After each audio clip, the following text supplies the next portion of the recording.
Hello friends, welcome back to the YouTube channel.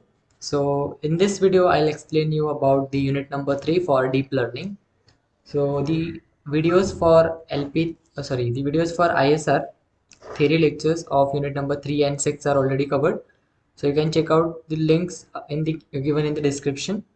Also if you go to the playlist and here you can see the ISR theory lectures. If you click on this, you'll be able to see the lectures for the unit 3 and unit 6. Okay, so the total units are covered inside this playlist. Now we'll start with the DL unit 3. So before that, if you are new to this channel, make sure that you subscribe the channel and share these videos with your friends, because I've seen almost 1.7k to 1.8k people are watching the videos, but they are not subscribing the channel. So I request you to please subscribe the channel and help me to reach 500 subscribers soon. uh, Probably the end of this 2022. Okay, so now I'll start with the unit number 3 of DL. So I'll first close my internet because today is Thursday and there is no electricity since morning. Okay, so मैं आज जो है PPTs नहीं बना पाया क्योंकि time नहीं मिल रहा है, तो मैंने डायरेक्टली पेज पे लिखा है नोटबुक के, और मैं जो है यहाँ ऐसे एक्सप्लेन करूँगा। ठीक है, तो इस वीडियो में जो है मैं टोटल यूनिट जो भी है डीएल का थर्ड यूनिट उसको कंप्लीट करने वाला हूँ। तो हो सकता है वीडियो जो है 1 या 1.5 घंटे का हो, या फिर उससे भी कम भी हो सकता है क्योंकि ज़्यादा टॉपिक्स है नहीं इसमें। ठीक है, तो मेक श्योर कि आप एंड तक वीडियो को जरूर देखिए और ज़्यादा से ज़्यादा शेयर करें और सब्सक्राइब करना ना भूलें। तो यहाँ पे जो सिलेबस कंटेंट है वो हमारा फर्स्ट है recurrent neural networks. Recurrent neural networks है और उसके अंदर जो है दो सब टॉपिक्स है, types of recurrent neural networks और feed forward neural networks versus recurrent neural networks. और फिर जो सेकंड टॉपिक है वो है LSTM, long short term memory networks, encoder decoder architectures, और जो लास्ट का टॉपिक है वो है रिकर्सिव न्यूरल नेटवर्क्स। तो इस यूनिट के जो मेन टॉपिक्स है वो मैं अभी बता देता हूँ। फर्स्ट है आपका types of recurrent neural networks, second है feed forward neural networks versus recurrent neural networks, और डिफरेंस आ सकता है। Types of recurrent neural networks भी 5 या 6 मार्क्स के लिए पूछे जा सकते हैं। फिर उसके बाद एल जो है ये भी 5 मार्क्स के लिए क्वेश्चन आ सकता है, 5 या 6 मार्क्स के लिए।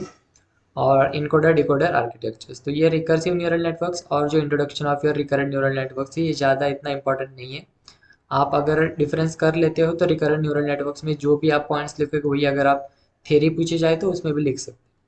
ठीक है, तो एक टॉपिक जो है आप चाहो तो कोई भी ऑप्शनल को डाल सकते हो, but I will never recommend you to put any topic for option. At least prepare 5 to 6 points for each of the topics. ठीक है, तो अब हम देख लेते हैं कि हमारा फर्स्ट रिकरेंट न्यूरल नेटवर्क्स का जो मेन टॉपिक है वो क्या है। ठीक है, मतलब उसके अंदर जो टॉपिक्स है, बट जो मेन सिलेबस का यूनिट है उसका जानकारी हमें होनी जरूरी है। तो फर्स्ट हम देखेंगे कि एक्चुअल में हमारा रिकरेंट न्यूरल नेटवर्क्स है क्या। तो यहाँ पे जो रिकरेंट न्यूरल नेटवर्क्स है ये बेसिकली यहाँ पे क्या होता है कि हमारे फीड फॉरवर्ड न्यूरल नेटवर्क्स में हम बस यूनिडायरेक्शनली मूव करते हैं। ठीक है, जो भी हिडन लेयर्स के अंदर का जो भी आउटपुट है, यहाँ पे सपोज आपके पास एक इनपुट लेयर होता है, यहाँ पे आपके हिडन लेयर्स होंगे, ये कनेक्टेड रहेंगे। ठीक है, फुल्ली कनेक्टेड रहेंगे। फिर उसके बाद यहाँ पे n number of hidden layers हो सकते हैं, बट मैंने यहाँ पे जो है बस अभी एक ही दिखा रहा हूँ आपको। ठीक है, तो यहाँ पे और फिर ये जो है ये आपके होंगे आउटपुट लेयर्स। तो यहाँ पे बेसिकली जो हमारी इंफॉर्मेशन फ्लो हो रही है वो कहाँ से हो रही है, बस इनपुट से हिडन और फिर हिडन से आउटपुट। ठीक है, एक डायरेक्शन में या फिर यूनिडायरेक्शनली फ्लो हो रही है। यहाँ पे रिकरेंट न्यूरल नेटवर्क्स में क्या होता है कि जो भी यहाँ पे हिडन लेयर पे आउटपुट है और फिर से उसी पे जो है एज ए इनपुट हम पास करते हैं। ठीक है, यहाँ पे जो है एज ए इनपुट पास करते हैं रिकर्सिवली या फिर रिकरेंटली, उसी को बोलते हैं रिकरेंट न्यूरल नेटवर्क्स। ठीक है, अब हम इसको वर्डिंग्स में देख लेते हैं कि एक्चुअल में कैसे लिखना है। So recurrent neural networks is a type of neural network where output from previous step are fed as input to the current state. ठीक है, यहाँ पे जो भी आउटपुट आपका प्रीवियस स्टेट में रहेगा उसको हम कंसिडर करेंगे as a input to your next step. ठीक है, ये है आपका रिकरेंट न्यूरल नेटवर्क्स। और जो ट्रेडिशनल न्यूरल नेटवर्क्स होते हैं या फिर फीड फॉरवर्ड न्यूरल नेटवर्क्स होते हैं उसमें प्रॉब्लम क्या होता है कि उसमें जो है हम इनपुट और आउटपुट जो होते हैं वो इंडिपेंडेंट होते हैं एक दूसरे के। ठीक है, कोई एक जो है वो दूसरे के ऊपर डिपेंड नहीं होता है। बट ये प्रॉब्लम कब बताए, जब हमें कोई फर्दर प्रेडिक्शन करना होता है depending upon our previous values. जैसे कि सपोज आप अगर कोई ईमेल लिख रहे हो, या फिर आप कई साइट पे ग्रामर चेक कर रहे हो, या फिर कुछ टाइप कर रहे हो, तो आपको आपने नोटिस किया होगा कि ईमेल के टाइम पे अगर आप कुछ लिखते हो तो उसके सामने आपको कुछ वर्ड जो है वो रिकमेंड किए जाते हैं, या फिर प्रेडिक्शंस दिखाई दिए जाते हैं। ठीक है, अगर आप लिखोगे थैंक यू, तो वहाँ पे आता है thank you for your request, something ऐसे लाइक दिस। ठीक है, तो ये क्या है, प्रेडिक्शन कर रहे हैं। तो उसके लिए हमें आपने पहले क्या सेंटेंस लिखा है उसको जानना बहुत जरूरी है। तो वो जो है हमारे ट्रेडिशनल न्यूरल नेटवर्क्स में नहीं होता, उसमें हमें प्रीवियस वैल्यूज़ की कोई भी इंफॉर्मेशन नहीं होती, या फिर वो इंफॉर्मेशन कहीं पे भी स्टोर नहीं की जाती। तो वही प्रॉब्लम सॉल्व करने के लिए जो है हम रिकरेंट न्यूरल नेटवर्क्स का यूज़ करते हैं, जिसमें जो है हमारे input and outputs are independent of each other. ये हो गया ट्रेडिशनल का।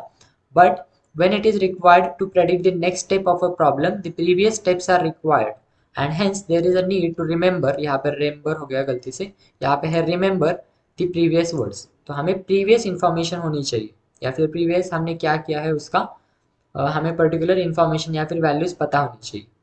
तो उसी को सॉल्व करने के लिए जो है हम RNN का यूज करते हैं। सो RNN came into picture and it solve this problem with the help of hidden layer. ठीक है, अब हिडन लेयर यहाँ पे लिखा है, इसी पे जो है हम हमारे जो भी आउटपुट है उसको रिकरेंटली या फिर से फेड करेंगे as a input to our next. ठीक है, अब हम देख लेते हैं कि यहाँ पे main and most important feature क्या है हमारे RNN का, हिडन स्टेट। और ये जो हिडन स्टेट है वो क्या करेगी, it remembers some information about previous steps और अबाउट अ सीक्वेंस। तो बेसिकली यहाँ पे जो भी इंफॉर्मेशन हमें स्टोर करनी है प्रीवियस स्टेट के बारे में, वो हम स्टोर करेंगे हिडन स्टेट में। और ये जो हिडन स्टेट है बेसिकली इसी को आप जो है मेमोरी बोल सकते हो। ठीक है, मेमोरी मतलब क्योंकि जो भी हमारे इन्फॉर्मेशन स्टोर होगी वो किसी ना किसी जगह पे स्टोर होगी, मेमोरी में स्टोर होगी, उसी को हम बोलते हैं हिडन स्टेट। ठीक है, इस पर्टिकुलर नेटवर्क के लिए। So these RNN have a memory which remembers all information about what has been calculated। जो भी आपने पहले कैलकुलेट किया है उसकी सभी इंफॉर्मेशन हमारे मेमोरी में स्टोर रही। It uses the same parameters for each input as it performs the same task on all inputs or hidden layers to produce the output। And this reduces the complexity of parameters unlike other neural networks। यहाँ पे जो है basically आप बोल सकते हो parameter sharing की concept भी यहाँ पे यूज की जाती है। ठीक है, यहाँ पे जो है आप सेम इन्फॉर्मेशन या फिर सेम पर्टिकुलर एक्टिवेशन फंक्शन जो है वो अप्लाई कर रहे हो डिफरेंट टाइप्स ऑफ इनपुट के लिए। तो ये जो है आपका RNN में आता है। तो यहाँ पे अगर आप देखोगे simple structure of your RNN, तो यहाँ पे आपका होगा इनपुट, यहाँ पे होगी आपकी हिडन लेयर, और यहाँ पे होगा आपका आउटपुट। और ये जो भी आपने आउटपुट आया है, ठीक है, यहाँ पे जो भी आउटपुट आया है उसी को हम फीड करेंगे हमारे हिडन लेयर को एज अ इनपुट, या फिर आप बोल सकते हो नेक्स्ट लेयर को एज अ इनपुट। ठीक है, ये आपका सिंपल स्ट्रक्चर ऑफ RNN है। और यहाँ पे जो मैंने यहाँ पे पैराग्राफ के फॉर्म में लिखा है, आप उसको अगर और अच्छे से लिखना चाहो तो आप लिख सकते हो कैरेक्टरिस्टिक्स ऑफ RNN, और फिर यहाँ पे लिखो it has a memory which remembers all the information about what has been calculated. और सेकेंड आप लिख सकते हो it reduces the complexity of parameters. ये हो गया आपकी कैरेक्टरिस्टिक्स, आप चाहो तो इसको ऐसे भी लिख सकते हो। फिर उसके बाद जो है कुछ फॉर्मूलेज होते हैं, या फिर आप बोल सकते हो कि हमें कैलकुलेट करने के लिए, वैल्यूज कैलकुलेट करने के लिए कुछ पैरामीटर्स फाइंड आउट करने होते हैं। तो वो कौन से पैरामीटर्स है, फर्स्ट तो है करंट स्टेट, प्रीवियस स्टेट, और फिर उसके बाद जो है एक्टिवेशन फंक्शन। तो यहाँ पे अगर आपको करंट स्टेट कैलकुलेट करनी है तो करंट स्टेट को हम डिनोट करते हैं H और सबस्क्रिप्ट में T। ठीक है, ये जो T है ये बेसिकली डिनोट कर रहा है कि टाइम स्टेप, उस पर्टिकुलर टाइम स्टेप के लिए उस पर्टिकुलर न्यूरॉन की क्या वैल्यू होगी, करंट स्टेट। उसके बाद is equal to f of h t minus one comma x of t. ठीक है, तो एफ जो है ये आपका एक्टिवेशन फंक्शन रहेगा, फिर ये tan h हो सकता है, सिग्मॉइड हो सकता है, बट बेसिकली हम यहाँ पे जो यूज करेंगे वो रहेगा हमारा tan h।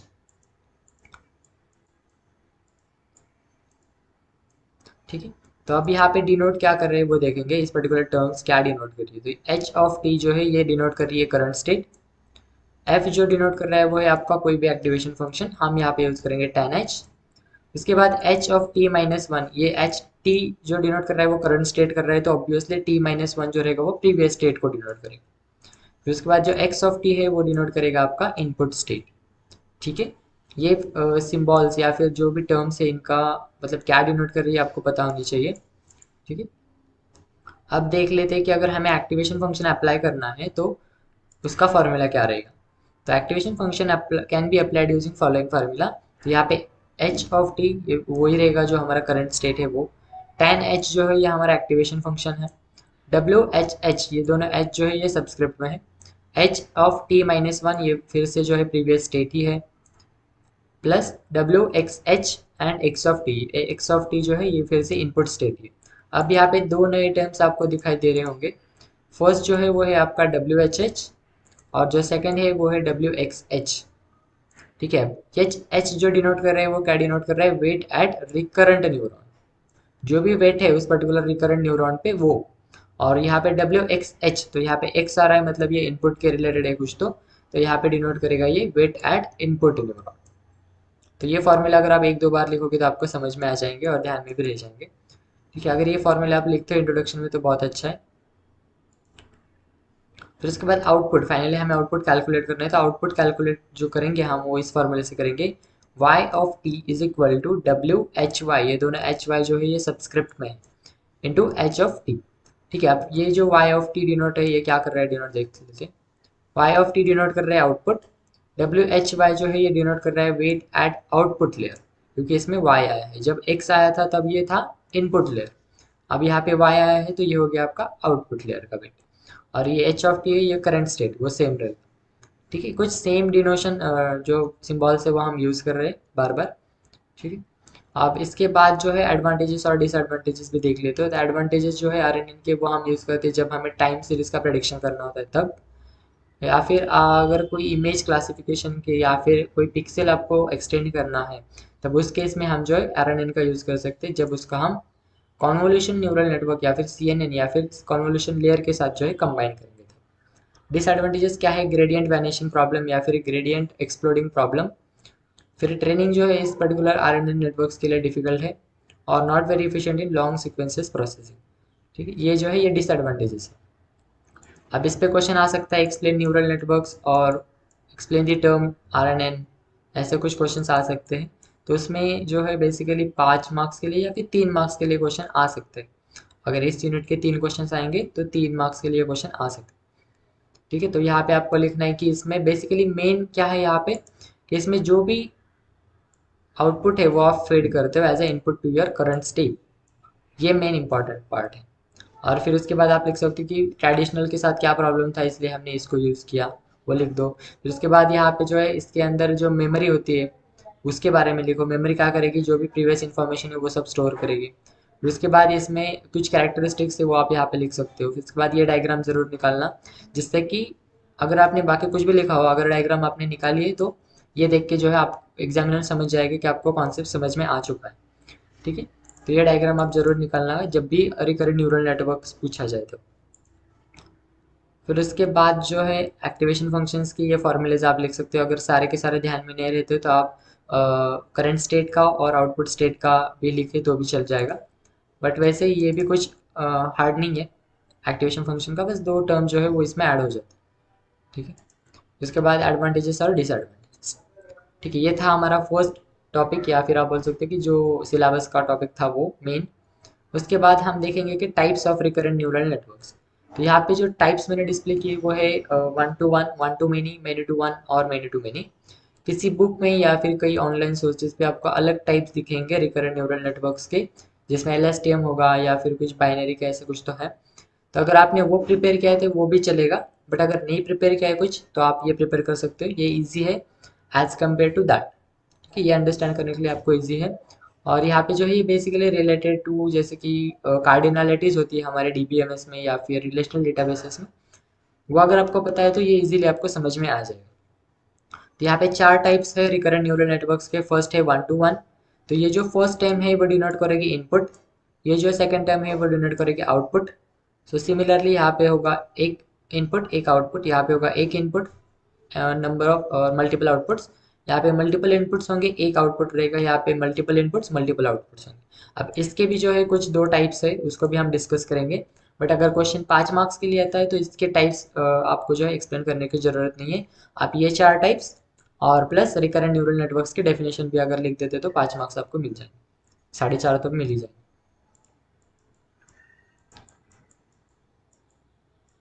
ठीक है, अब हम एक एक करके देख लेते हैं कि एक्चुअल में ये होते क्या। So 1 to 1 recurrent neural networks or 1 to 1 RNN. So it is the simplest type of RNN which allows a single input and a single output. ठीक है। ये जो फर्स्ट टर्म है ये आपकी इनपुट डिनोट करेगी, ये जो सेकंड टर्म है ये डिनोट करेगी आउटपुट। तो सिंगल इनपुट सिंगल आउटपुट, अगर कुछ भी ध्यान में नहीं रहता है तो जस्ट आप नाम के भी ऊपर से डेफिनेशंस बना सकते हो। So okay, it takes single input and gives the same single output, ऐसे भी लिख सकते हो। So it has fix input and output sizes and acts as a traditional neural networks. Traditional neural networks में जैसे होता है सिमिलरली वैसे ही ये एक्ट करता है। ठीक है, यहाँ पे रहेगा आपका इनपुट, यहाँ पे हिडन लेयर हो सकती है, उसको मैंने नेम नहीं दिया है। ठीक है, उसके बाद यहाँ पे आउटपुट, और इसका एप्लीकेशन जो है 1-to-1 RNN वो हम यूज़ करेंगे इमेज क्लासिफिकेशन। फिर उसके बाद है 1-to-many RNN। तो it is a type of RNN that gives multiple outputs for a given single input. Single input multiple output. ठीक है, it takes a fix input size and gives a sequence of data outputs. यहाँ पे sequence जहाँ पे word आता है तो समझ लेना कि यहाँ पे मल्टीपल ये कीवर्ड आएगा। It gives a multiple data outputs. और इसका एप्लीकेशन कहाँ पे है, म्यूजिक जनरेशन या फिर इमेज कैप्चरिंग जब आप देखते हो उस केस में इसको यूज किया जाता है। ठीक है, अब जो है इसकी डायग्राम भी देख लेते हैं हम। 1-to-many, इसका मतलब one input and many outputs. तो यहाँ पे देखो मैंने बस एक इनपुट को यूज किया है, यहाँ पे लेयर्स होगी हिडन लेयर्स, और यहाँ पे जो है आउटपुट रहेगी मेरे। So first output second output पर ऐसे एन तक जाए। ठीक है, वन इनपुट मल्टीपल आउटपुट्स, ये हो गया आपका 1-to-many RNN। और एक बात ध्यान में रखना, आप डायग्राम को जो नेम है वो जरूर देना, समझ में आना चाहिए कि एटलीस्ट आपने किसकी डायग्राम निकाली। अगर एग्जामिनर ने अगर ऊपर की हेडिंग नहीं देखी तो उसको डायग्राम से समझ में आना चाहिए। ठीक है, तो ये ध्यान में रखना। उसके बाद many to one RNN, so it is a type of RNN which takes multiple units of input और sequence of them and produces a single output with fixed size। यहाँ पे मल्टीपल इनपुट्स रहेंगे और एक आउटपुट रहेगा जो कि fix size करेगा। इसको आप अपने सेंटेंस में लिख सकते हो, ऐसा कुछ नहीं कि जो मैंने लिखा है यहाँ पे वही लिखना है। ठीक है, बट जब भी मल्टीपल आता है तब आप सीक्वेंस का अगर यूज़ करते हो तो वो ज़्यादा क्या बोलते हैं, ज़्यादा सिग्निफिकेंट है वो, या फिर ज़्यादा इंपॉर्टेंट है, रिलेटेड है उस पर्टिकुलर कॉन्सेप्ट के लिए। ठीक है, फिर उसके बाद एग्जाम्पल क्या है इस मेनी टू वन का, सेंटिमेंट एनालिसिस, इस एप्लीकेशन में इसका यूज़ होता है। ठीक है, यहाँ पे क्या बोला है मैंने, मल्टीपल इनपुट्स, तो यहाँ पे मल्टीपल इनपुट्स निकाल दो। फिर उसके बाद लेयर सेम रहेंगी, फिर उसके बाद जो आउटपुट है वो एक ही रहेगा, तो यहाँ पे एक आउटपुट लास्ट को जोड़ दो, हो गया आपका मेनी टू वन RNN। ठीक है, फिर उसके बाद जो है नेक्स्ट हमारा है मेनी टू मेनी, तो अब उसको भी देख लेते। So many to many, it is a type of RNN used to generate a sequence of output data from a sequence of input data। मतलब multiple output data from a multiple input units। अगर ये difficult लग रहा है तो ये आप ये भी लिख सकते हो, it is a type of RNN which accepts multiple inputs and produces multiple outputs। और यहाँ इसका एप्लीकेशन कहाँ पे है, मशीन ट्रांसलेशन। फिर यहाँ पे मेनी टू मेनी जो है फिर से दो टाइप्स में डिवाइड किया जाता है, या फिर सब कैटेगरीज में इसको कैटेगराइज किया जाता है। सो फर्स्ट है इक्वल यूनिट साइज। ठीक है, अब नाम से ही पता चलेगा इक्वल यूनिट साइज मतलब जो भी आपके इनपुट्स है, नंबर ऑफ इनपुट्स वो सेम रहेंगे आपके नंबर ऑफ आउटपुट्स से। यहाँ पे n इनपुट्स है, यहाँ पे n आउटपुट्स रहेंगे। ठीक है, both the number of input and output units are same. उसके बाद अनइक्वल में क्या रहेगा, दोनों डिफरेंट रहेंगे, यहाँ पे इनपुट दो ही है, यहाँ पे आउटपुट जो है वो n है। So here the inputs and outputs have different number of units. तो ये बहुत सिंपल है, आप चाहो तो डिफरेंट ये जो टॉप सब कैटेगरीज है वो भी लिख सकते हो, अगर टाइम नहीं पूरा रहता आप डायरेक्टली लिख सकते हो। इट हैज़ टू टाइप्स और the many to many RNN is categorized into two subcategories, namely equal unit size and unequal unit size। Diagram निकालने का टाइम नहीं है तो आप जस्ट डिस्क्रिप्शन में भी लिख सकते हो, number of input and outputs are equal और units are same, here they are not same. ठीक है, ये हो गया आपका टाइप्स ऑफ RNN, जो कि हमारा सेकेंड टॉपिक था इस यूनिट का। I hope this is clear to you. So यहाँ पे हमने देखा कि types of recurrent neural networks में चार टाइप्स के, 1-to-1, 1-to-many, many-to-one और many-to-many। सो 1-to-1 जो डिनोट कर रहा है, इसमें से जो फर्स्ट वन है वो डिनोट कर रहा है कि ये नंबर ऑफ इनपुट्स है, जो सेकंड है वो डिनोट कर रहा है ये नंबर ऑफ आउटपुट्स है। तो सिमिलरली यहाँ पे इसका मतलब हो जाता है वन इनपुट वन आउटपुट, यहाँ पे हो जाता है वन इनपुट मेनी आउटपुट्स, यहाँ पे हो जाता है मेनी इनपुट्स वन आउटपुट, और यहाँ पे हो जाता है मेनी इनपुट्स मेनी आउटपुट्स, या फिर मल्टीपल इनपुट्स मल्टीपल आउटपुट्स। फिर हमने उसके डायग्राम भी देखी और उसका एप्लीकेशन भी देखा। अगर एप्लीकेशन ध्यान में नहीं रहता है तो डायरेक्टली आप उसका डेफिनेशन और डायग्राम निकालते हो भी सफिशिएंट है।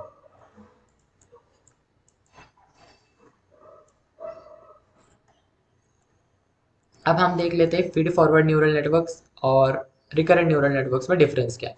तो F feed forward neural networks को ही FFNN भी बोलते हैं। तो वो भी ध्यान में रखो, क्योंकि अगर ऐसा ना पूछा जाए कि explain difference between F F N N and R N N, तब आपको ध्यान में ना आ जाए कि क्या है ये टर्म्स। तो इसलिए उसका शॉर्ट फॉर्म्स भी आपको पता होनी चाहिए। सो फीड फॉरवर्ड न्यूरल नेटवर्क्स, तो मैंने यहाँ पे लाइन नहीं मारी है, चलो।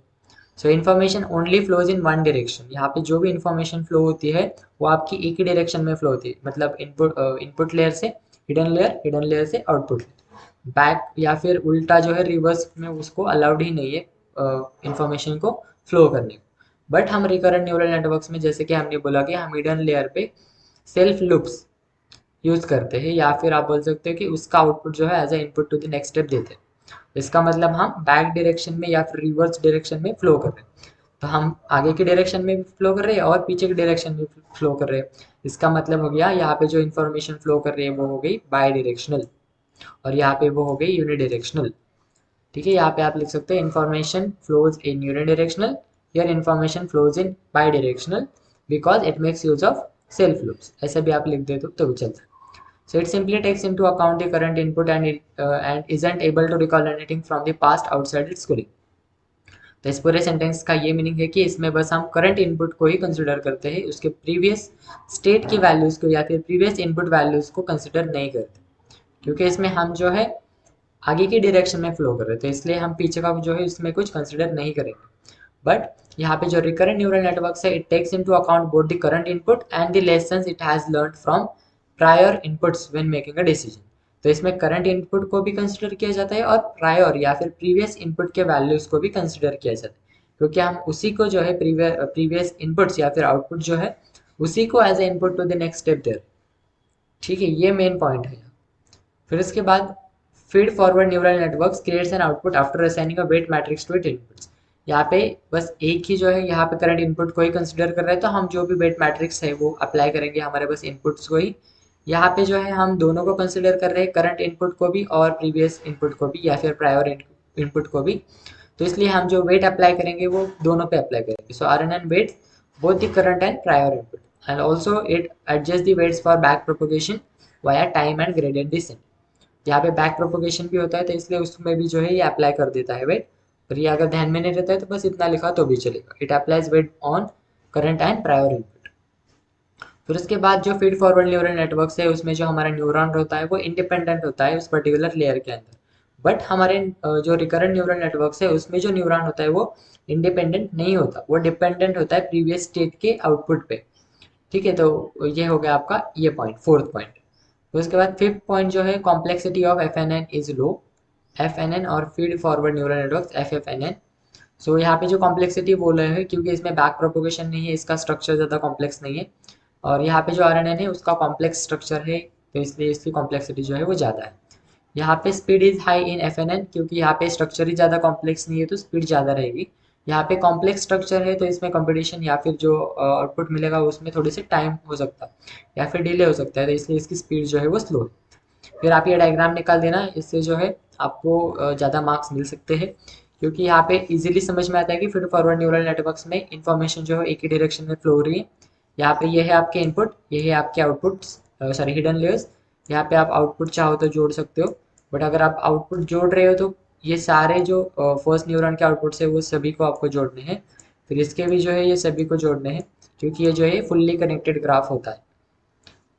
फिर उसके बाद जो यहाँ पे रिकरेंट न्यूरल नेटवर्क है हमारे, उसमें हम जो इन्फॉर्मेशन है या फिर आउटपुट है वो सेल्फ लूप से हिडन लेयर पे अप्लाई करते हैं, तो वो आपको यहाँ पे दिखाना है, फिगर्स को नेम देना है। तो उसके बाद यहाँ पे एप्लीकेशंस क्या है, यहाँ पे यूज़ की जाती है या फिर एग्जांपल्स बोल सकते हो।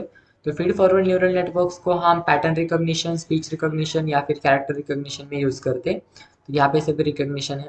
यहाँ पे जो है हम रिकरेंट न्यूरल नेटवर्क्स को लैंग्वेज ट्रांसलेशन, रोबोटिक कंट्रोल जो होते हैं उसमें यूज़ कर सकते हैं, या फिर स्पीच टू टेक्स्ट कन्वर्जन जो होता है उसमें यूज़ करते हैं।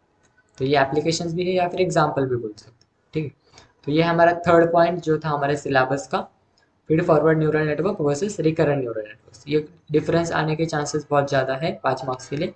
सो अगर 5 मार्क्स के लिए आता है तो वैसे तो 5 पॉइंट सफिशिएंट होते हैं, बट आप जो है एक हाथ 2 पॉइंट जो है वो ज़्यादा लेके आना। उसमें एक पॉइंट तो आपका डायग्राम का और एक एग्जाम्पल का होना ज़रूरी है, और तीसरा जो पॉइंट है वो आपका डेफिनेशन का, या फिर उसमें क्या कैरेक्टरिस्टिक्स है या क्या फीचर्स है जिससे कि वो डिफ्रेंशिएट हो रहे हैं, वो मेन पॉइंट्स आपको लिखने थे। ये 3 मेन पॉइंट्स आपके आएंगे ही आएंगे, फिर उसके बाद जो है आप कोई भी 2 या 3 पॉइंट्स आप लिख सकते हैं, ठीक है। तो इसके बाद जो है वो है L S T M. It is very very very important part from this unit, L S T M. So which stands for long short term memory networks. So basically यहाँ पे क्या होता है कि जो हमारी इंफॉर्मेशन है उसको हम पर्टिकुलर टाइम के लिए जो है स्टोर कर सकते हैं, या फिर अगर हमें उस इंफॉर्मेशन को नहीं चाहिए तो हम उसको फॉरवर्ड भी कर सकते हैं या फिर रिमूव भी कर सकते हो। तो ये जो है ये आता है आपका लॉन्ग शॉर्ट टर्म मेमोरी, ठीक है। तो क्रिटिकल कंपोनेंट जो होते हैं इसमें वो होते हैं हमारे मेमोरी सेल्स, जो कि आपकी जो भी इंफॉर्मेशन है उसको स्टोर करेंगे, एंड दी गेट्स। और ये जो गेट्स है इसके टाइप्स हम देखेंगे, जो कि है इनपुट गेट, फॉरवर्ड गेट और हिडन, सॉरी, इनपुट, फॉरवर्ड और एक कुछ तो है forward, input and output, 3 gates, right, ठीक है। और फिर the contents of the memory cell are modulated by the input gates and the forward gates. तो फिर इसके बाद जो भी कंटेंट आपके इस मेमोरी सेल के अंदर है या फिर जो भी सेल स्टेट्स है उसके अंदर जो भी इंफॉर्मेशन है उसको जो है हम इनपुट गेट की हेल्प से जो है मॉड्यूलेट करेंगे या फिर मॉडिफाई करेंगे, ठीक है। Input gates in the sense input, output gates और फॉरवर्ड गेट्स, ये तीनों गेट्स का हम यूज़ करेंगे, ठीक है। मॉड्यूलेटेड बाय, अगर आपको ध्यान में नहीं रहता है कि कौन से गेट्स थे तो यहाँ पे डायरेक्टली लिख सकते हो modulated by gates. So LSTM make small modification to the information by multiplication and addition. यहाँ पे जो है हम मल्टीप्लिकेशंस और एडिशंस ये दोनों का यूज़ करेंगे इस LSTM में to make modifications to our information. फिर यहाँ पे जो LSTM है इट कैन सिलेक्टिवली रिमेंबर और फॉरगेट थिंग्स, और ये जो है ये सभी हमारे गेट की हेल्प से होता है। तो ब्लॉक डायग्राम अगर LSTM की देखी जाए तो आपको हो सकता है ये अलग बुक में, किसी बुक में अलग हो, किसी ऑनलाइन वेब सोर्स में अलग हो, किसी दूसरे यूट्यूब चैनल पे अलग हो। तो कोई भी एक जो भी आप देख रहे हो वीडियो या फिर डायग्राम, तो उसी का एक्सप्लेनेशन आपको लिखना है। तो मैं ये डायग्राम आपको दिखा रहा हूँ तो मैं इसी का एक्सप्लेनेशन आपको यहाँ पे डिस्कस करूँ, ठीक है। तो यहाँ पे बेसिकली हमने बोला कि यहाँ पे जो है 3 गेट्स होते हैं। तो फर्स्ट है input gate, forward gate, output gate, वो तीनों निकाल दो, एक हमारा इनपुट रहेगा, ठीक है। फिर यहाँ पे जो है आपके जो मैंने यहाँ पे लिखा है ऐसे अंदर आपको एस के जैसे दिख रहा है, वो बेसिकली है एक्टिवेशन फंक्शन, ठीक है। ये एक्टिवेशन फंक्शन इनपुट और आउटपुट में होता है बेसिकली tan h, और कई कई बार सिग्मॉइड भी होता है, बट यहाँ पे अगर आप सिंपली ऐसे लिख दोगे तो भी चलेगा, ठीक है। फिर इसके बाद जो है हमारा एक इनपुट रहेगा, उसमें भी हम एक्टिवेशन फंक्शन का अप्लाई करेंगे। फिर उसके बाद जो है यहाँ पे वो इंफॉर्मेशन को ऐड करेगा जिसको हम डिनोट करेंगे x से, ठीक है। फिर इसके बाद जो है यहाँ पे प्लस साइन है, यहाँ पे आपका जो फॉरवर्ड गेट है, इस अगर ये कोई ऑपरेशन परफॉर्म कर रहा है तो उसकी पर्टिकुलर स्टेट चेंज हो जाएगी, तो वो यहाँ पे डिनोट कर रहा है। और यहाँ पे आउटपुट आएगा, यहाँ पे मैं भूल गया लिखने का आउटपुट, यहाँ पे है आउटपुट, ठीक है, यहाँ पे है आउटपुट।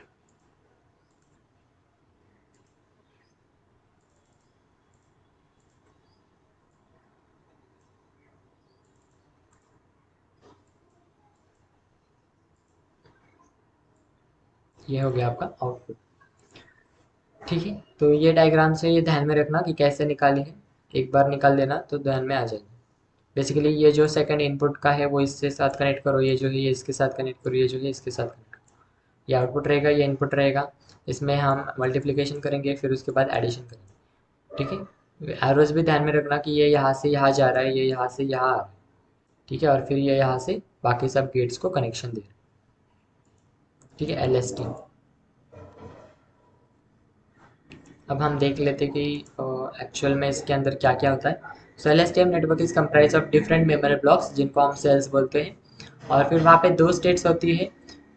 फर्स्ट होता है कि सेल स्टेट और सेकंड होता है हिडन स्टेट, ये दोनों स्टेट्स होती है हमारे LSTM के अंदर। फिर उसके बाद दी मेमोरी ब्लॉक्स जो होते हैं वो रिस्पॉन्सिबल होते हैं आपकी जो भी इंफॉर्मेशन है उसको रिमेंबर करने के लिए, उस पर कुछ चेंजेस करने तो उसके लिए, और ये जो भी इंफॉर्मेशन मॉडिफाई हो रही है या फिर मैनिपुलेट हो रही है वो सभी गेट की तरफ से हो रही है, और उसी गेट को जो हम एक मैकेनिज्म बोलते हैं, उस मैकेनिज्म को गेट्स बोलते हैं, ठीक है। यहाँ पे बेसिकली हम 3 गेट्स को डिस्कस करेंगे। फर्स्ट गेट है फॉरगेट गेट, ठीक है। फॉरगेट गेट, सो नाम से ही पता चल रहा है फॉरगेट कर दो यानी रिमूव कर दो जो इन्फॉर्मेशन हमें नहीं चाहिए। तो यहाँ पे forward gate is responsible for removing information from a cell state. अब कौन सी इन्फॉर्मेशन को रिमूव करना है, so that is no longer required for the LSTM to understand things. यहाँ तक भी लिखा तो भी चलेगा, या फिर आगे का लिखा तो भी चलेगा। और the information that is of less importance is remove by multiplication of a filter. और रिमूव कैसे करेंगे हम, मल्टीप्लिकेशन का फिल्टर यूज करेंगे, ये ध्यान में रखना। ये हो गया आपका फॉरगेट गेट। फिर उसके बाद जो है input gate. So input gate is responsible for the addition of information to the cell state. जो भी इंफॉर्मेशन आपको ऐड करनी है आपके सेल स्टेट के अंदर, तो उस टाइम पे जो है इनपुट गेट आपका काम में आएगा। ठीक है, so it is responsible for addition of information to the cell state. और ये जो एडिशन की प्रोसेस है वो बेसिकली 3 स्टेप प्रोसेस है, तो आप वो कौन से स्टेप से वो हम यहाँ पे डिस्कस नहीं करेंगे। So output gate, third gate जो है वो आउटपुट गेट।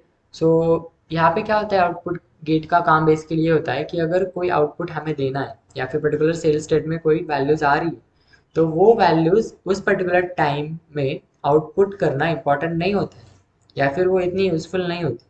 तो उस केस में डिसाइड करना होता है कि हमें कौन सी वैल्यू कब हमें आउटपुट करनी है पर्टिकुलर टाइम स्टेप में। तो वो जो काम करता है वो सब आउटपुट गेट करता है। So not all information that runs along the set state is fit for being output at a certain time.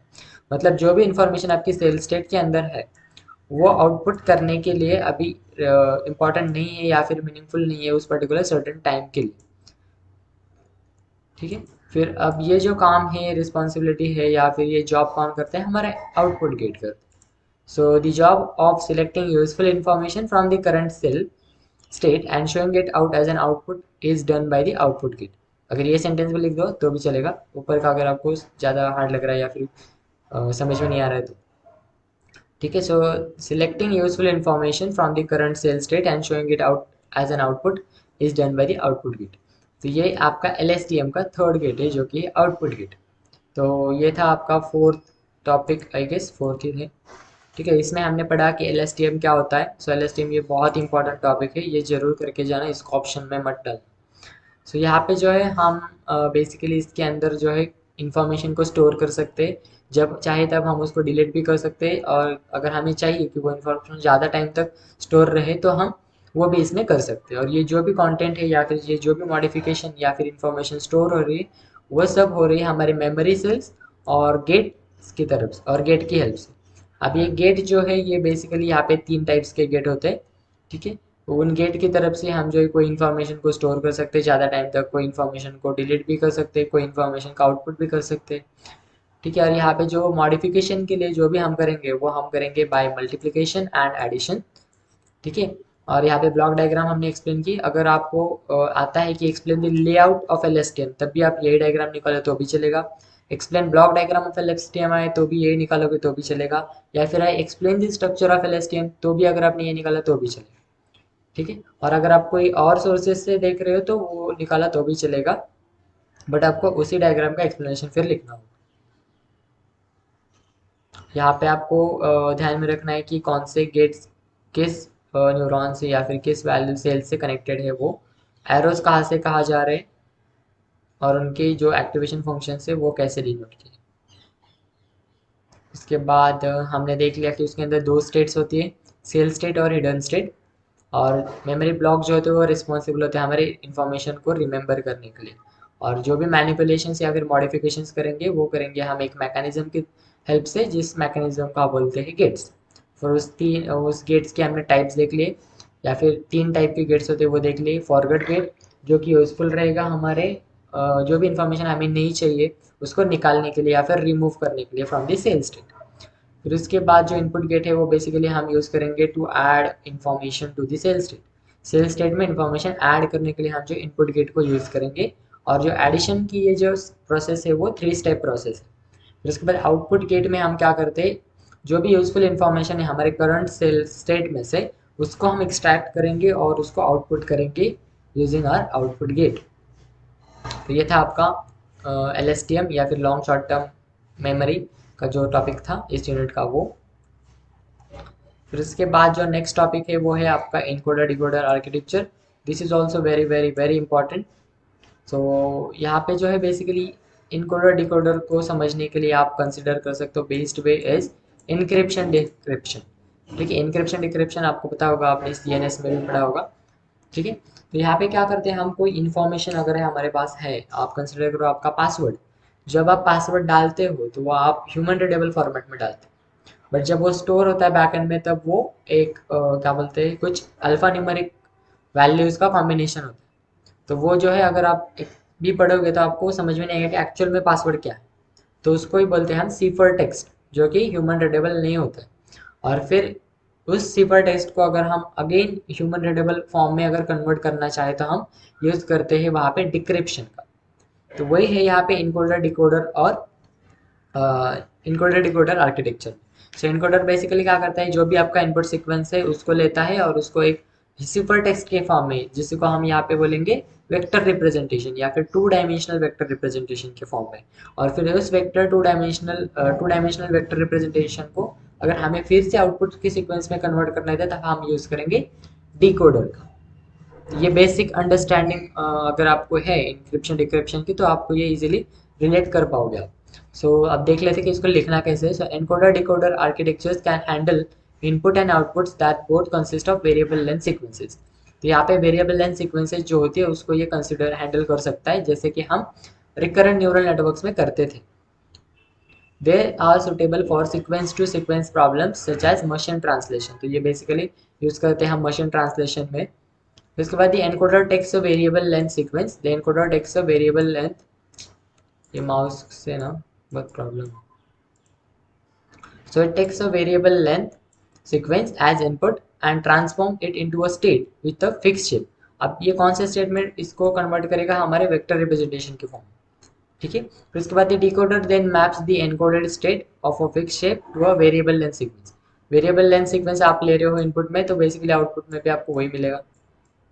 ठीक है, चाहे उनकी साइज जो है अलग अलग हो सकती है, बट उनका जो सीक्वेंस है वेरिएबल लेंथ ही रहेगा। मतलब अगर आपने सपोज पासवर्ड डाला है योगेश, वो सिफर टेक्स्ट में कुछ अलग कन्वर्ट हो जाएगा, कुछ अल्फा न्यूमेरिक वैल्यूज कन्वर्ट करके। और जो आउटपुट है अगर आप उसको फिर से डिक्रिप्ट करोगे तो आपको योगेश ही दिखना चाहिए, ना कि बोराडे दिखना चाहिए। ठीक है, तो ये जो बोल रहा है कि it maps encoded state of a fix shape to a variable length sequence. ठीक है, तो LSTM networks were used for both the encoder and decoder. तो अब इस एनकोडर और डिकोडर आर्किटेक्चर में भी हम LSTM का यूज़ करेंगे। बेसिकली हम यहाँ पे दो LSTM का यूज़ करेंगे। सो जो हमारा फर्स्ट LSTM रहेगा वो हम यूज़ करेंगे हमारे इनपुट को रीड करने के लिए, one time step at a time, एक टाइम के लिए हम एक ही टाइम स्टेप को रीड करेंगे, to obtain large fix dimensional vector representation. ठीक है, ये मैंने यहाँ पे बोला, देखो large fix size vector representation जो कि हमारा होगा output of your encoder, and then to use another LSTM to extract the output sequence from the vector। फिर यहाँ से हम जो extract करेंगे information वो करेंगे हम decoder की हेल्प से। आई गेस आपको समझ में आ रहा है, अगर नहीं आ रहा है तो आप एक बार वीडियो को पॉज करके जो मैंने लिखा है उसको एक या दो बार पढ़ सकते हो। ठीक है, अब हम देख लेते हैं इसका आर्किटेक्चर क्या है। तो बेसिकली यहाँ पे एनकोडर और यहाँ पे डिकोडर मैंने दिखाया है। तो यहाँ पे एनकोडर में जो है यहाँ पे x जो है ये आपका इनपुट है, ये जो h1 है वो आपका प्रीवियस स्टेट है, या फिर आप बोल सकते हो करंट स्टेट है। यहाँ पे LSTM को पास किया, इसका जो भी आउटपुट आया वो as a input to the next LSTM, फिर सेकंड इनपुट हमने यहाँ पे पास किया। सिमिलरली यहाँ से हमने जो है फिर उसके बाद एनकोडर वेक्टर को पास किया। ठीक है, एनकोडर वेक्टर क्या करेगा, फिर हमारा उसको वेक्टर रिप्रेजेंटेशन के फॉर्म में कन्वर्ट करेगा। फिर उसके बाद इसको एक्सट्रैक्ट करके हम जो आउटपुट को डिस्प्ले करेंगे, या फिर आउटपुट को हम आउटपुट हमें चाहिए तो उसके लिए हम क्या करेंगे, फिर इस एनकोडर वेक्टर या फिर दिस वेक्टर रिप्रेजेंटेशन को जो है अगेन LSTM में पास करेंगे और फिर यहाँ से जो है आउटपुट को हम डिस्प्ले करेंगे। अब इसके अंदर क्या वर्किंग होता है ये बहुत कॉम्प्लिकेटेड पार्ट है, तो उसको हम यहाँ पे डिस्कस नहीं करेंगे क्योंकि वो आपको कोई पूछेगा भी नहीं कि फिलहाल अभी के लिए। तो यहाँ पे जो है एनकोडर है, यहाँ पे डिकोडर है, ये ध्यान में रखना। तो यहाँ पे जो है ये प्रीवियस स्टेट है या फिर करंट स्टेट बोल सकते हो। यहाँ पे एक इनपुट है जो हम LSTM को पास करेंगे, इसका जो आउटपुट आएगा वो as a input to the next LSTM pass करेंगे, सेकंड इनपुट पास करेंगे। ऐसे ही हम पास करेंगे इसको एनकोडर वेक्टर में। फिर यहाँ पे जो है यहाँ पे वेक्टर रिप्रेजेंटेशन के फॉर्म में वो कन्वर्ट हो जाएगा। फिर उसके बाद इसको एक्सट्रैक्ट करने के लिए हम फिर से सेकंड LSTM का यूज़ करेंगे जो कि हम डिकोडर में यूज़ करेंगे, और फिर यहाँ से जो है हम आउटपुट मिलेंगे y1 और y2। तो ये था आपका एनकोडर डिकोडर आर्किटेक्चर। मैं फिर से बोल रहा हूँ डायग्राम को नाम देना भूलना नहीं है। Now we'll discuss about what actually this encoder is, decoder is, hidden state क्या होती है। hidden state भी इसमें होती है जो कि हमें दिखती नहीं है यहाँ पे, बट वो उसके अंदर प्रेजेंट होती है, तो उसको भी हम देख लेंगे। आप बोल सकते हैं components of your encoder decoder architecture. तो यहाँ पे तीन कंपोनेंट्स है। फर्स्ट है एनकोडर, तो encoding means to convert data into a required format. तो यहाँ पे रिक्वायर्ड फॉर्मेट कौन सा है हमारा, vector representation format. So we convert a sequence of words into a two dimensional vector and this two dimensional vector is also known as hidden state. ये काम करते हैं आपका इनकोडर। अब हिडन स्टेट में क्या होगा, द आउटपुट ऑफ इनकोडर, जो भी आपका टू डायमेंशनल वेक्टर है, ये जो भी है, ये क्या करेगा, ये आपकी सभी इंफॉर्मेशन को इनकैप्सुलेट करेगा या फिर स्टोर करेगा उसके अंदर। क्योंकि हमने देखा था कि इंक्रिप्शन डिक्रिप्शन में भी देखो, अगर आप कोई वैल्यूज या फिर कोई टेक्स्ट देते हो एज ए इनपुट, उसके बाद वो जो है सिफर टेक्स्ट में कन्वर्ट करते हैं। सो सिफर टेक्स्ट के अंदर आपका पूरा पूरा इनपुट जो है वो स्टोर रहता है, बस उसका फॉर्म जो है वो अलग रहता है, रिप्रेजेंटेशन जो है वो अलग रहता है, बट उसके अंदर सारा इनपुट की वैल्यू आपकी स्टोर होती है। सेम वैसे ही हिडन स्टेट में जो भी आपका इनपुट है या आउटपुट है इनकोडर का आउटपुट मैं बोल रहा हूँ, ठीक है, वो सारा जो है वो स्टोर करता है आपकी सभी meaning of whole meaning of the input sequence. जो भी आपका इनपुट सीक्वेंस है उसके जो भी मीनिंग्स है या फिर इंफॉर्मेशन उसको स्टोर कर लेता है वो hidden state in the form of two dimensional vector. ठीक है, so the length of the vector depends on the number of cells in the R N A. और जो लेंथ है ये वेक्टर की, ये डिपेंड रहेगी आपके आरएनए के अंदर कितने सेल्स है उसके ऊपर। ठीक है, ये हो गया आपका हिडन स्टेट। फिर इसके बाद जो है वो है डिकोडर। अब डिकोडर का काम क्या है, to decode means to convert a coded message into intelligible language और अंडरस्टैंडेबल लैंग्वेज। ठीक है, अब यहाँ पे जो है हम कन्वर्ट करेंगे हमारा वेक्टर रिप्रेजेंटेशन का इनटू द आउटपुट सीक्वेंस। तो the role of the decoder will be to convert the two dimensional vector into the output sequence. ठीक है, ये सिंपल है डिकोडर का, और एनकोडर का भी सेम, मतलब सेम ही, ज़्यादा कुछ डिफिकल्ट नहीं है। सो आपको इनक्रिप्शन डिक्रिप्शन वाले तो इजीली समझ में आ जाएगा। तो ये था आपका एनकोडर डिकोडर आर्किटेक्चर, जो कि नेक्स्ट इंपॉर्टेंट टॉपिक्स था आपकी यूनिट का। अब जो नेक्स्ट टॉपिक है वो है हमारा recursive neural networks. I guess ये लास्ट टॉपिक है, राइट। सो लास्ट टॉपिक है। तो बेसिकली आप कंफ्यूज मत होना रिकर्सिव न्यूरल नेटवर्क्स और रिकरेंट न्यूरल नेटवर्क्स। ठीक है, तो इसलिए आप पहले जो टॉपिक्स है वो सारे परफेक्ट कर लो, फिर उसके बाद रिकर्सिव न्यूरल नेटवर्क्स को पढ़ना, क्योंकि नहीं तो आप कंफ्यूज हो जाओगे रिकर्सिव और रिकरेंट। सो रिकर्सिव न्यूरल नेटवर्क, जिसको हम डिनोट करते हैं आर वी, जो है स्मॉल में है एन एन एस। सो किसी बुक में जो है यहाँ पे इसको रिप्रेजेंट किया है आर एन एन एन से। ठीक है, तो book to book, resources to resources वो हो सकता है, अलग हो सकता है। So are a class of deep neural networks that can learn detailed and structured information. तो ये जो है ये ज़्यादा डिटेल इन्फॉर्मेशन और स्ट्रक्चर्ड इन्फॉर्मेशन को यूज़ कर स्टडी करने के लिए यूज़ किया जाता है। So it is created by applying the same set of weights recursively over a structured input। यहाँ पे हम जो है सेम वेट को अप्लाई करेंगे रिकर्सिवली, किस पे अप्लाई करेंगे, ओवर अ स्ट्रक्चर्ड इनपुट। जो भी स्ट्रक्चर्ड इनपुट है उस पर हम सेम सेट ऑफ वेट्स को अप्लाई करेंगे रिकर्सिव। फिर उसके बाद this network can also deal with variable length input. ये जो है ये भी वेरिएबल लेंथ इनपुट को हैंडल कर सकते हैं या फिर डील कर सकते हैं, जैसे कि हमारा रिकरेंट न्यूरल नेटवर्क्स कर रहा है।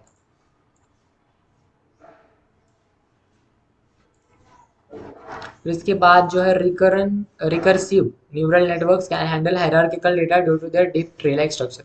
बेसिकली हमारा जो रिकर्सिव न्यूरल नेटवर्क है वो हायरार्किकल वे में या फिर ट्री लाइक स्ट्रक्चर के फॉर्म में होता है, और हमारा जो रिकरेंट न्यूरल नेटवर्क होता है वो होता है चेन लाइक स्ट्रक्चर में। ठीक है, तो उसको डायग्राम जब हम देखेंगे तब पता चल जाएगा। So the tree like structure means combining child nodes and producing parent nodes. तो बेसिकली आप कंसिडर कर सकते हो, यहाँ पे सपोज मेरा एक नोड है रूट नोड, यहाँ पे है मेरा पेरेंट नोड। ठीक है, ये यहाँ पे वर्क नहीं हो रहा है।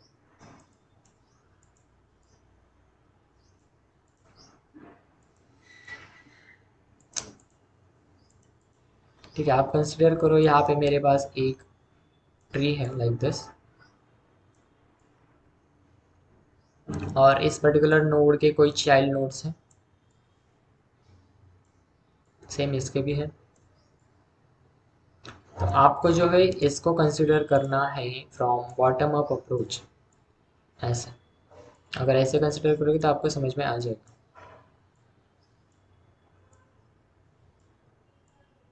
ठीक है, तो यहाँ पे मैंने क्या लिखा है, the tree structure means combining child nodes and producing parent nodes.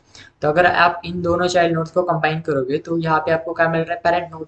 Similarly यहाँ पे भी अगर आप चाइल्ड नोड्स को कंबाइन करोगे तो आपको पेरेंट नोड मिल रहा है, और फिर अगर आप इन दोनों को कंबाइन करेंगे तो आपको ये नोड मिल रहा है जो कि पेरेंट है या फिर रूट नोड है। ठीक है, तो ये है बेसिकली टॉप डाउन अप्रोच। आप अगर कंसिडर करोगे तो आपको समझ में आ जाएगा ये पर्टिकुलर स्टेटमेंट।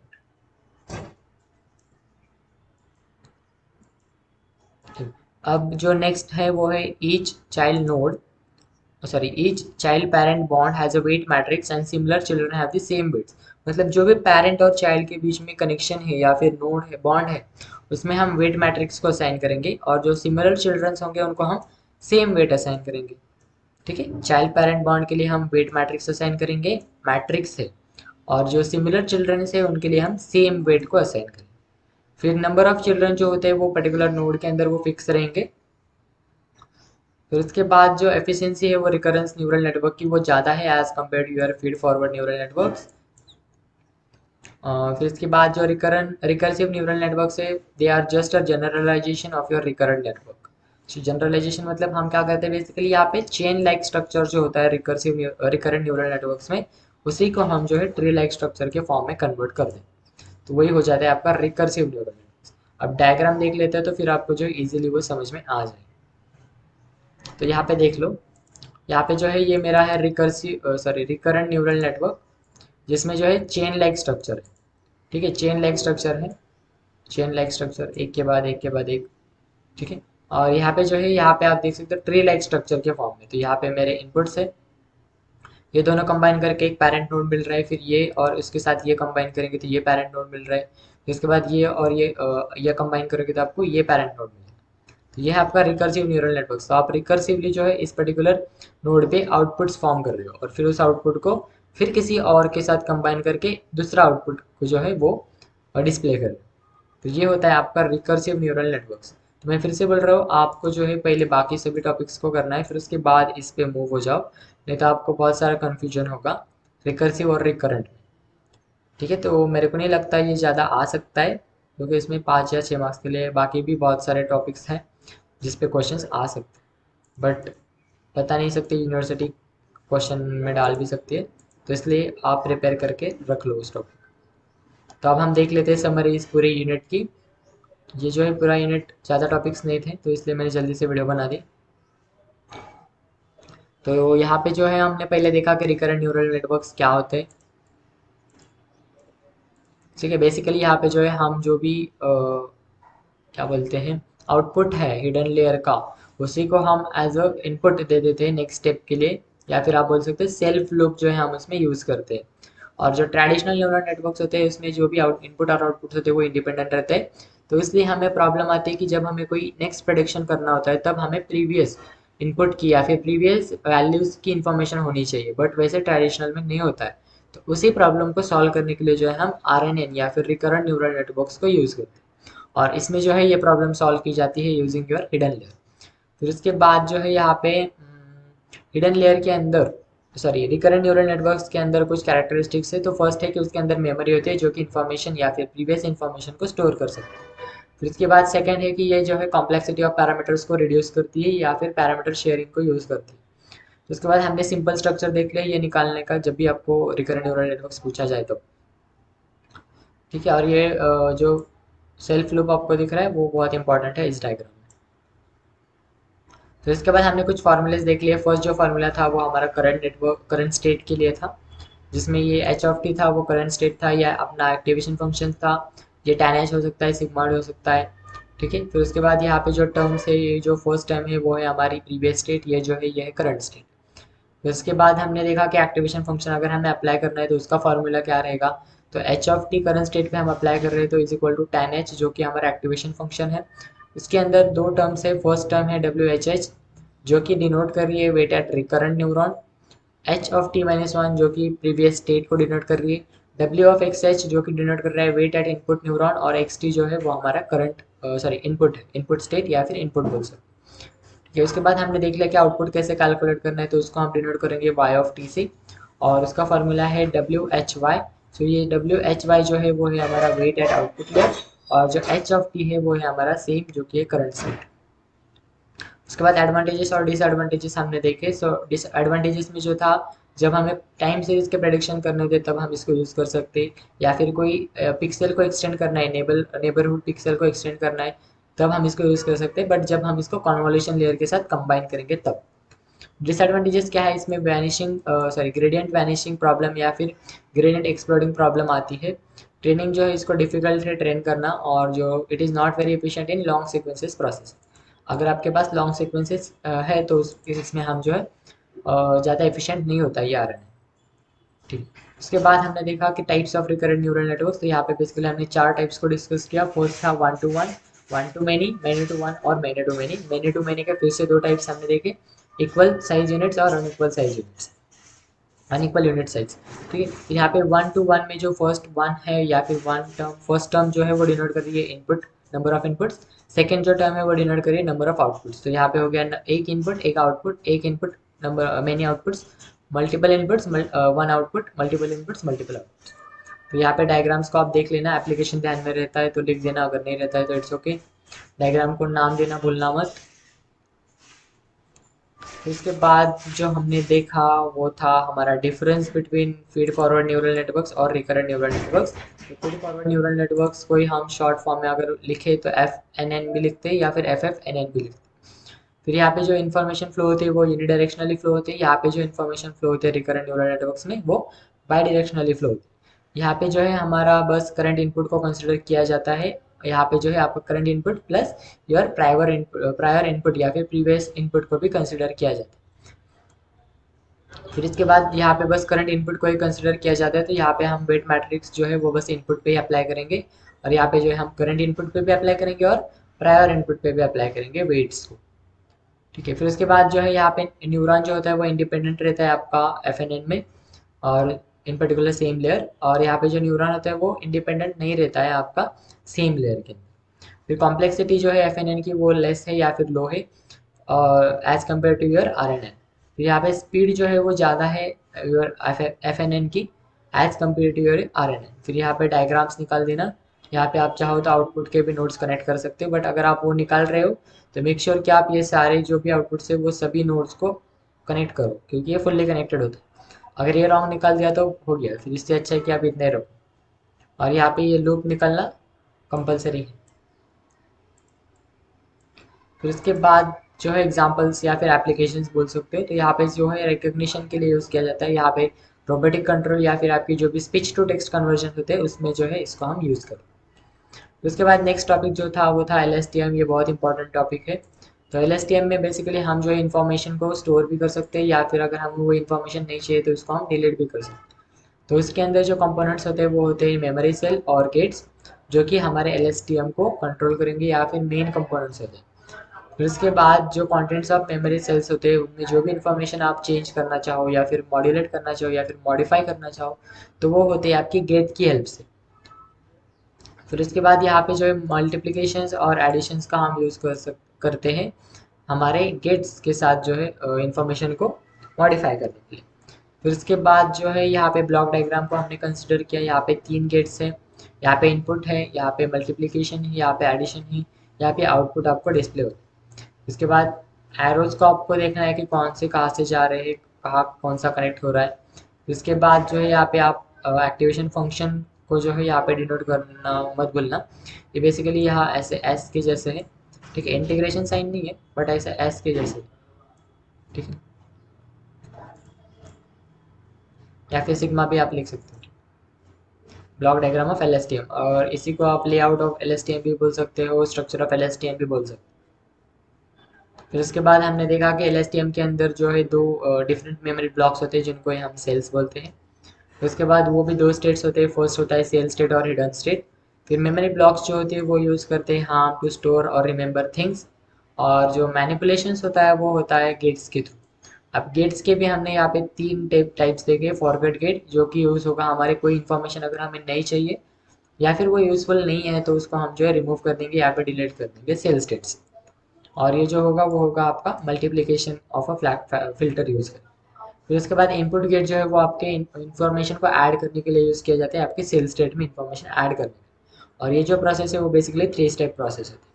फिर उसके बाद आउटपुट गेट जो है वो बेसिकली क्या होता है कि जब भी जो भी सेल स्टेट के अंदर इन्फॉर्मेशन है उसमें से यूज़फुल इन्फॉर्मेशन को सेलेक्ट करने के लिए या फिर एक्सट्रैक्ट करने के लिए और उस इन्फॉर्मेशन को आउटपुट पे डिस्प्ले करने के लिए जो है ये इन आउटपुट गेट काम करता है, या फिर वो रिस्पॉन्सिबल होता है उस पर्टिकुलर जॉब के लिए।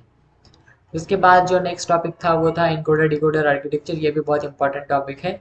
सो एनकोडर डिकोडर आर्किटेक्चर जो है it can handle input and output that both consist of variable length sequences. तो इसमें भी वेरिएबल लेंथ सीक्वेंसेस होगी तो उसको भी ये हैंडल कर देता है जैसे कि रिकरेंट न्यूरल नेटवर्क्स में होता है। और ये मोस्ट सुटेबल है हमारे मशीन ट्रांसलेशन या फिर सीक्वेंस टू सीक्वेंस प्रॉब्लम्स में। फिर उसके बाद ये encoder takes a variable length sequence as input and transform it into a state with a fixed shape. यहाँ पे बेसिकली ये इनपुट लेता है, जो भी आपका इनपुट है वेरिएबल लेंथ उसको लेता है और उसको इस पर्टिकुलर स्टेट में या फिर फिक्स शेप में कन्वर्ट कर देता है। अब वो कौन सा है, तो वो है हमारा वेक्टर रिप्रेजेंटेशन। फिर वो डिकोडर जो है वो इसी को लेगा इनकोडर स्टेट को और उसको जो है वेरिएबल लेंथ सीक्वेंस में आउटपुट कर देगा। फिर L S T M network इसमें हम यूज़ करते हैं। सो यहाँ पे दो नेटवर्क यूज़ करेंगे एल एस टी एम के। सो फर्स्ट नेटवर्क जो होगा वो हम यूज़ करेंगे to read the input sequence one time step at a time. ये इंपॉर्टेंट है क्योंकि हम एक टाइम पे एक ही टाइम स्टेप को जो है ट्रैवर्स करेंगे या फिर रीड करेंगे to obtain a large fix dimensional vector representation. तो ऑब्टेन मतलब ये हो गया output of your encoder. So यहाँ पे हमें आउटपुट मिलेगा two dimensional vector representation and then to use the another LSTM to extract the output sequence from the vector. फिर सेकंड एलएसटीएम को हम यूज करेंगे to extract the information from this vector representation. जो output रहेगा वो रहेगा हमारा output sequence. ठीक है, अब यहाँ पे आर्किटेक्चर है तो यहाँ पे आर्किटेक्चर में इनकोडर और डिकोडर दो दो पार्ट्स आपको दिखाने हैं। सो फर्स्ट पार्ट में जो है आपको यहाँ पे रहेगा hidden sorry what you can say the prior input और the previous input which is passed to your LSTM। यहाँ पे एक इनपुट रहेगा, उसके बाद इसका जो भी आउटपुट आएगा वो पास करोगे आप सेकंड LSTM को। फिर सेम यहाँ पे सेकंड इनपुट, यहाँ पे थर्ड इनपुट और ये सब करके करके जो है यहाँ पे जाएगा इनकोडर वेक्टर में, जिसके बाद जो है वो वेक्टर के रिप्रेजेंटेशन के फॉर्म में कन्वर्ट होगा और फिर उसको हम एक्सट्रैक्ट करेंगे बाय यूजिंग सेकंड LSTM, जिससे हमें आउटपुट्स मिलेंगे y1 एंड y2। फिगर को नाम देना मत भूलना। फिर उसके बाद कंपोनेंट्स हमने देखे इस पर्टिकुलर आर्किटेक्चर के। तो यहाँ पे तीन आर्किटेक्चर्स के कंपोनेंट्स है। फर्स्ट है एनकोडर जो कि कन्वर्ट करेगा आपका data into a required format और रिक्वायर्ड फॉर्मेट जो है वो है हमारा टू डायमेंशनल वेक्टर और इसी को हम जो है हिडन स्टेट भी बोलते हैं। फिर हिडन स्टेट क्या करेगा, जो भी आउटपुट है आपका एनकोडर का उसके अंदर क्या रहेगी आपकी it encapsulates the whole meaning of the input sequence. जो भी आपके इनपुट में है उसको जो है वो सारा स्टोर करेगा या फिर ऐसे फॉर्म में कन्वर्ट करेगा जो कि फॉर्म है हमारा टू डायमेंशनल वेक्टर या फिर वेक्टर रिप्रेजेंटेशन के फॉर्म के अंदर आपकी सभी इनपुट की जो भी सीक्वेंसेस है वो आ जाएगी। वो काम कौन करता है, हिडन स्टेट। और ये जो भी नंबर ऑफ वेक्टर्स होती है या फिर लेंथ ऑफ द वेक्टर्स होती है वो डिपेंड करती है आपके number of cells in the RNN. RNN के अंदर कितने सेल्स है उसके ऊपर डिपेंड करते हैं आपकी लेंथ ऑफ वेक्टर। फिर उसके बाद थर्ड जो कंपोनेंट है वो है decoder. So decoder means to convert a coded message into intelligible और you can say the human readable or understandable language. So the role of the decoder will be to convert the two dimensional vector into the output sequence। जो भी आपका to dimensional vector है hidden state के अंदर उसको extract करने का, उसमें से आउटपुट का सीक्वेंस एक्सट्रैक्ट करने का काम जो कौन करेगा, डिकोडर करेगा। ठीक है, तो ये है basic architecture of your encoder decoder. अब नेक्स्ट पॉइंट जो था वो था हमारा रिकर्सिव न्यूरल नेटवर्क्स। तो बेसिकली ये जो है ये जनरलाइज्ड फॉर्म है या फिर क्या बोलते हैं रिकरेंट न्यूरल नेटवर्क्स के जैसे ही है। ठीक है, generalized form of your recurrent neural networks. बस इसमें जो है ये ट्री लाइक स्ट्रक्चर या फिर हायरार्किकल वे में जो है इन्फॉर्मेशन को प्रोसेस करता है या फिर not you can say the information is in the form of tree like structure. So it is created by applying the same set of weights recursively over a structured input। ये sentence important है। ठीक है, it applies the same set of weights recursively over a structured input. और ये भी जो है variable length input को डील कर सकता है। It can handle hierarchical data और ट्री लाइक स्ट्रक्चर, क्योंकि इसका जो स्ट्रक्चर है वही बेसिकली ट्री लाइक स्ट्रक्चर होता है। तो the tree like structure means what, combining child nodes and producing parent nodes. तो बेसिकली हम यहाँ पे बॉटम अप अप्रोच को देखेंगे। So each child parent bond has a weight matrix and similar children have the same weights। Child और parent के बीच में जो भी कनेक्शन है या फिर जो भी बॉन्ड है उसमें हम असाइन करेंगे वेट मैट्रिक्स को, और जो सिमिलर चिल्ड्रन है उसमें हम असाइन करेंगे सेम वेट्स को। वेट और वेट मैट्रिक्स ध्यान में रखना कौन सा कहाँ पे यूज होता है। तो द नंबर ऑफ चिल्ड्रन जो होते हैं वो सेम रहेंगे आपके ट्री में या फिर उनकी फिक्स होंगे साइज। उसके बाद जो एफिशिएंसी है वो रिकर्सिव न्यूरल नेटवर्क्स की वो ज़्यादा है as compare to your feed forward networks. फिर मैंने जैसे बोला कि रिकर्सिव न्यूरल नेटवर्क जो होते हैं वो जनरलाइजेशन ऑफ रिकरेंट नेटवर्क्स होते हैं। तो बेसिकली यहाँ पे जो रिकरेंट न्यूरल नेटवर्क्स होते हैं उसमें क्या होता है, हमारा चेन लाइक स्ट्रक्चर होता है, और रिकर्सिव न्यूरल नेटवर्क में हम ट्री लाइक स्ट्रक्चर होता है। तो इसी को हमने डायग्राम के फॉर्म से जो है यहाँ पे रिप्रेजेंट किया है। तो यहाँ पे जो है ये आपका रिकरेंट न्यूरल नेटवर्क है जो कि एक चेन लाइक स्ट्रक्चर है, और यहाँ पे जो है ये है आपका रिकर्सिव न्यूरल नेटवर्क जो कि ट्री लाइक या फिर हायरार्किकल वे के फॉर्म में रिप्रेजेंट किया है। तो यहाँ पे जो है आपका एक नोड है, फिर यहाँ पे दो इनपुट्स है, इसको कंबाइन करके एक आउटपुट मिल गया। तो इस आउटपुट को आपने फिर से नेक्स्ट इनपुट के साथ कंबाइन कर दिया, फिर एक आउटपुट मिल गया, फिर उसको इनपुट के साथ कंबाइन किया, फिर आपको फाइनल आउटपुट मिल गया। तो ये होता है आपका recursive neural network. So in this way we have completed our DL unit 3, and if you have any doubt in this you can mention that in the comment section। और अगर possible हुआ तो मैं जो है फोर्थ या फिर six unit इसका डाल दूंगा ऐसे ही PDF के फॉर्म में, आई मीन या ऐसे ही नोटबुक पे लिख के, क्योंकि PPTs बनाने में टाइम नहीं है। और ISR की वीडियोस आप चेकआउट कर सकते हो, थर्ड और सिक्स यूनिट्स का डाल चुका हूँ मैं। अब ISR की नेक्स्ट वीडियोस नहीं आएंगे, मतलब फोर्थ और फिफ्थ यूनिट की, so you can start prepare for them from your and. उसके बाद DL का मैं अगर हो सके तो डालूंगा, कंफर्म नहीं बता रहा हूँ मैं। अगर डालूंगा तो सिक्स्थ यूनिट डालूंगा, ये कंफर्म है, ठीक है। क्योंकि उसमें बस एप्लीकेशंस है, तो आपको बस उसके बारे में कुछ डिस्क्रिप्शंस लिखने हैं, तो उसमें ज़्यादा कुछ है नहीं। तो उसको भी हम जो एक ही लेक्चर में अगर हो सके तो कवर कर लें। और या अगर सब्सक्राइबर्स अगर 500 प्लस या फिर 550 प्लस जाते हैं तो मैं डेफिनेटली वीडियो डालूंगा सिक्स यूनिट की, एक या दो दिन में। अगर नहीं गए तो पॉसिबल हुआ तो डालूंगा, ठीक है। और अगर आप नए हो चैनल को तो सब्सक्राइब करो, और ज़्यादा से ज़्यादा इस वीडियोस को शेयर करो, क्योंकि ये कंटेंट जो है वो यूट्यूब पे नहीं है और स्टूडेंट्स को जो है मुश्किल हो रही है पढ़ाई करने के लिए। तो इसलिए मैं जो है टाइम निकाल के आपके लिए वीडियोस बना रहा हूँ। So please help me to reach 500 subscribers plus and help me to grow, ठीक है। एंड अगर आपको कोई भी डाउट आता है इस यूनिट में या फिर जो भी ISR के यूनिट्स में है, तो आप कमेंट सेक्शन में मेंशन कर सकते हो, या फिर टेलीग्राम चैनल पे भी आप पूछ सकते हो। तो सारे लिंक्स जो है मैं डिस्क्रिप्शन में दे दूँगा। इस पर्टिकुलर यूनिट की जो अभी मैंने वीडियो रिकॉर्ड की है वो अभी बज रहे हैं 5:30, तो अभी तक लाइट आई नहीं है, तो जैसे ही लाइट आएंगे मैं इसको अपलोड कर दूँगा। सो और ठीक है, बस आज के लिए फिर इतना ही, फिर मिलते हैं ऐसी नई वीडियो के साथ अगली वीडियो में। So thanks for watching, will see in the next video. If you have any doubt let me know in the comment section. You can join the Telegram groups for your doubts or the internship updates or more updates related to your curriculum or your internship jobs.